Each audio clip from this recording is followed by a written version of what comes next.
Guys, এতগুলো clay এগুলো দিয়ে কি বানাবো? আপনারা কমেন্টে কিছু জানান না। কি বানাবো মাথায় তো আসতেছে না, একটু বলেন। আমি কিছু বানাবো, তার আগে আপনারা বলেন কি বানাবো। বলেন তো প্লিজ, একটা কমেন্ট করেন প্লিজ গাইস, প্লিজ। এই ওয়েস্টগুলো ক্লে দিয়ে আমি কি বানাবো আমার মাথায় আসছে না। প্লিজ একটা কিছু কমেন্ট করেন। বাবা এখন তোমরা এখন তোমরা আপাতত দেখতে থাকো আমাদের বাইরের দৃশ্যটা অনেক সুন্দর গ্রামীণ টাইপসের। শহরে থাকলেও পুরো গ্রাম গ্রাম, মানে খুব ভালো লাগে। তোমরা দেখতে থাকো, অনেক সুন্দর গাছপালা এখানে।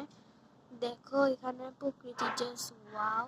ওদিকেও অনেক সুন্দর একটা ফুল, মানে ওই যেখানে যে বাসাটা দেখাচ্ছি ওখানে একটা ফুল বাগান আছে।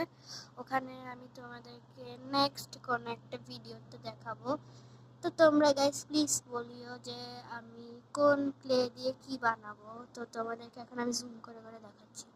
এখন জাস্ট ভিউটা জাস্ট ওয়াও। তোমাদেরকে আরেকটা পাশে এত রোদ আর জাস্ট গাছগুলোকে জাস্ট জোস লাগতেছে আমার কাছে। তো দেখো এদিকে ওই ফুল বাগান, ওই গেটটা, ওই যে তো এই গেটটা ওখান থেকে দেখা যায়। আমাদের নিচে একটা বাসা আছে, ওইটা এই যে আমার জুম করে দেখাতে হচ্ছে। পরে নেক্সট ভিডিওতে ওখানে ফুল বাগানটাও তোমাদেরকে দেখাবো। ওকে বাই, আল্লাহ।